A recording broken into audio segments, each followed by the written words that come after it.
Hello everyone, welcome to Prime Business. I am Pius Kujubaka. The Bank of Ghana has advised licensed dealer banks that the renewal and continued validity of their foreign exchange trading licenses shall be contingent upon demonstrable and sustained compliance with the applicable regulatory requirements and internal control standards. Here's more. The Bank of Ghana in a statement noted it has been forced to take this action because of some identified weaknesses in the internal control procedures governing the processing and reporting of foreign currency transfers. It believes these deficiencies have heightened reputational risk, which has gone a long way to undermine the foreign market. The Bank of Ghana again reminded all licensed dealer banks to strengthen their internal control measures for foreign currency transactions. Some of the key regulations that the bank should comply with or risk losing their licenses include ensuring that all transactions are subject to appropriate anti-money laundering and combating the financing of terrorism checks, as well as ensuring that all suspicious activities are promptly reported. The Central Bank also reminded all licensed dealer banks failure to comply with these directives may attract sanctions in accordance with the Banks and Specialized Deposit Taking Institutions Act, Act 930, and the Foreign Exchange Act 2006, Act 7. Well, longer the central bank because the governor, Dr. Johnson Esiama, has revealed that interest rates could reduce further from the current levels. This, he believes, is in line with the second-round effect of recent policy rate cuts and improved economic environment. Answering questions from Parliament's Public Accounts Committee, Dr. Esiama insisted that commercial banks are already responding to the recent policy rate cuts. Madam Chair, on the contrary, the data suggests otherwise. Credit conditions are easing.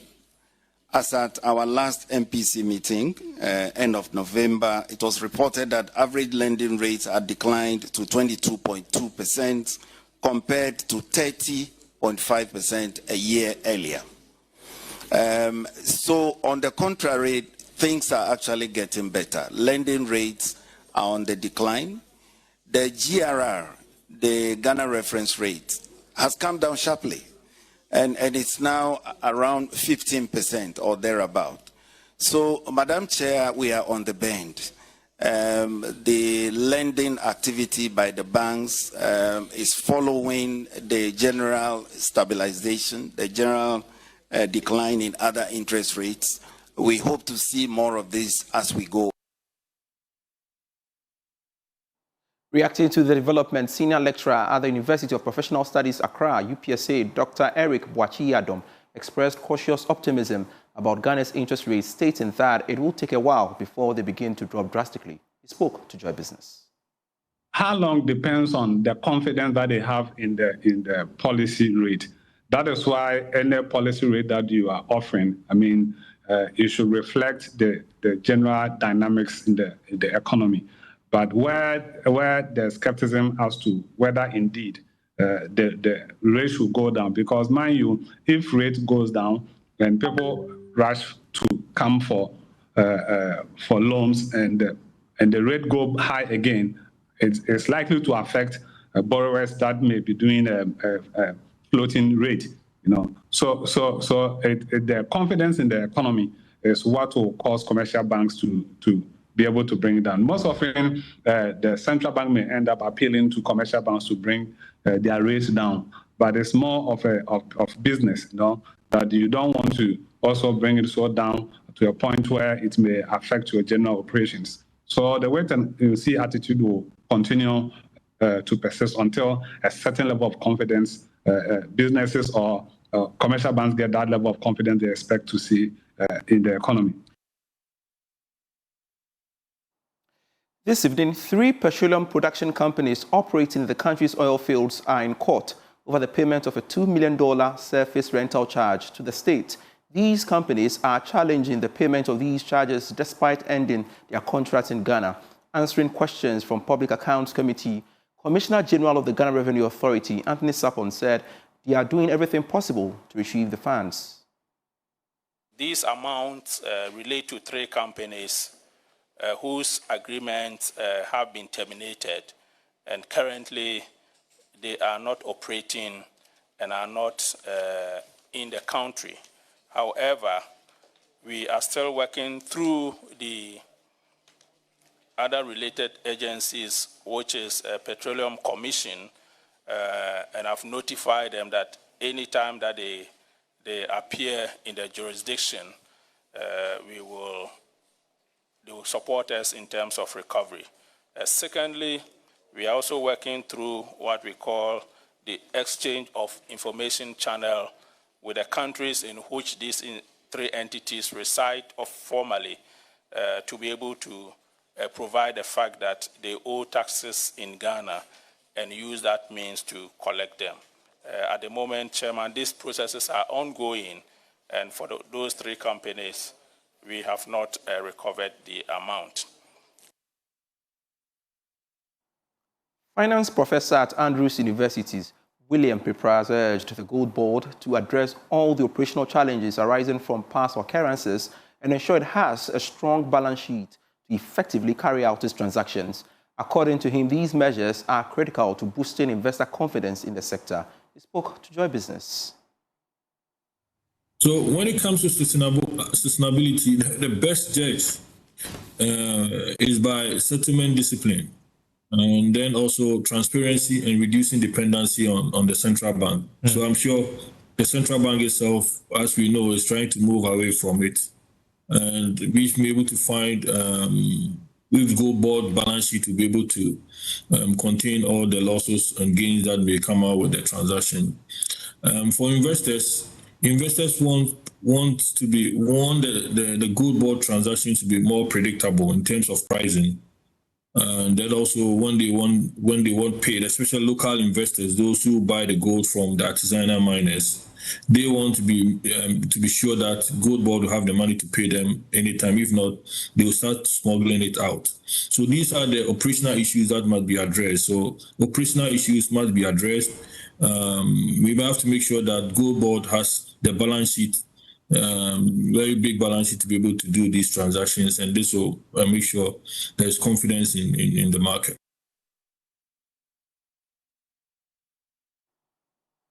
Associate Professor of Finance at the University of Cape Coast Business School, Seram Kawo, says Ghana's plan to raise 10 billion cedis through a domestic infrastructure bond can be sustainable only if strict fiscal discipline is maintained. Speaking in an interview with Joy Business, Professor Kawo said if funds are strictly used for infrastructure, investor confidence will be boosted. We are coming from debt restructuring and looking at debt accumulation after 2022 crisis, where we have the domestic debt exchange that brought a lot of issues.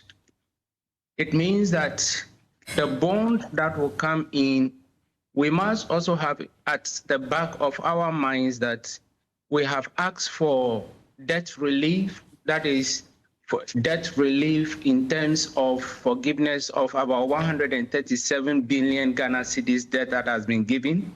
Largely, the money that we are going to have must fit into the IMF financial framework. That will be in line with the debt sustainability framework and then the medium-term framework that we have. The 10 billion falls within about 1.5 to 2% of GDP. And once it is coming in, sustainability will depend on three main conditions. These three conditions are: one, transparent selection of the projects that we need to have with a high rate of return so that it will grow in such a way that we will have the total revenue that will fit into our debt to GDP ratio. Secondly, there must be a strict ring fencing in terms of closing up the loopholes so that the services that the bond will bring will not be redirected or directed into recurring expenditure of the government. So we don't get the money and then we'll use the money for something else. The third one is that we want to maintain a primary surplus. If we want to maintain that primary surplus, then the bond must be such that we cannot just use it anyhow. We must start using it for the purposes that we are taking the money for, and not just another avenue for borrowing, and then we'll continue to borrow, and then we'll go back to the situation where our debts will not be sustainable. Away from that, the Chief Executive Officer of Opportunity International Savings and Loans Company, Ernest Yereku, has said recent macroeconomic stability has had a positive impact on loan repayment across the sector. Speaking to Joy Business, he commended government efforts in stabilizing the economy, but cautioned that the gains made must be sustained to protect financial institutions. First of all, what is the professional area? We need to be clear what the profession is. Are teachers the one living the most, or there are doctors who are living the most? I've not mentioned who is living the most, but to say that in the first place, you need to check where the risk is. There are some professions that are very, I can say they are stable. They do not move out as much. And so that is where we go ahead also to take guarantees from their relations, or they should provide us guarantors. So that becomes a fallback position if that professional has and are there collaterals too? No, we use guarantees, just guarantees, because, and that's in response to what happened, I think about 3 years ago. We found that it was a huge situation for us. Now, still on the NPLs, but then let's look at the macroeconomic environment. Somewhere last year we saw policy rate was reduced to somewhere 18%. We've seen inflation last November was 6.3%, interest rate and all of that. How is all of these macroeconomic indicators impacting the repayment of loans by your customers? I can say that early days yet to give definite responses, but anytime the economy is stable, it provides better disposable incomes for borrowers, and they can pay. Okay, so yes, it is for me welcoming news. It's something we should encourage, and I think that the policy decisions, the ministers and the central bank should be applauded for what has happened. I would encourage, we pray that this is sustained, because if we have a predictable environment, even from a risk management perspective, you are able to project the cash flows of your customers if the economy is predictable. But where the inflation can jump up or currency can jump up, then the cash flows are difficult to estimate. Some printing press operators at Accra Newtown have attributed the low volume of orders to the influx of cheaper printing services from China, high utility tariffs, and rising production costs. They say these challenges are making it difficult to stay competitive and sustain their businesses. The operators are therefore calling on government to intervene with supportive policies to protect local printers and help create and sustain more jobs. There's no business in terms of printing at all. In terms of printing in this country right now, we are sorry. Nothing is going on in this country. Because our leaders, they go in for the business and they send it to the China and do it over there and bring it and come and deliver. So our machines are here. There's no job. There's no job.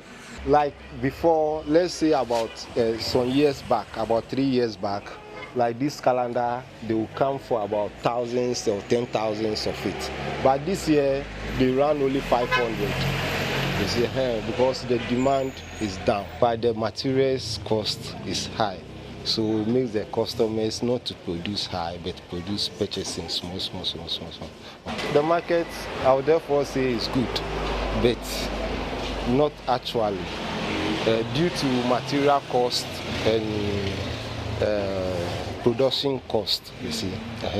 Electricity tariffs too is affecting us.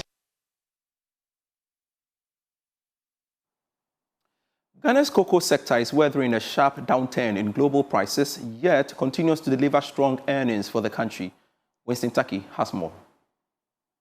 Ghana's cocoa sector is showing resilience despite a sharp fall in global cocoa prices. International prices dropped by more than 8% in early January, pushing futures in New York and London to multi-week lows on the back of stronger supply expectations and weaker global demand. For Ghana, the world's second largest cocoa producer, the price volatility comes at a time when the sector's financial position has improved significantly. The Ghana Cocoa Board has reduced its debt by more than 11 billion cedis, strengthening its ability to support the farmers and maintain steady operations. Export earnings from Cocoa Board rose sharply in 2025, driven by higher producer prices, improved yields, and increased local processing. Farmer prices were raised by over 60% for the current season, helping to protect income amid global uncertainty. While demand has softened in parts of Asia and Europe, stronger production outlooks and better weather conditions across West Africa are supporting supply. Analysts say Cocoa Board's improved finances, timely payment to farmers, and investment in input are helping Ghana absorb external shocks.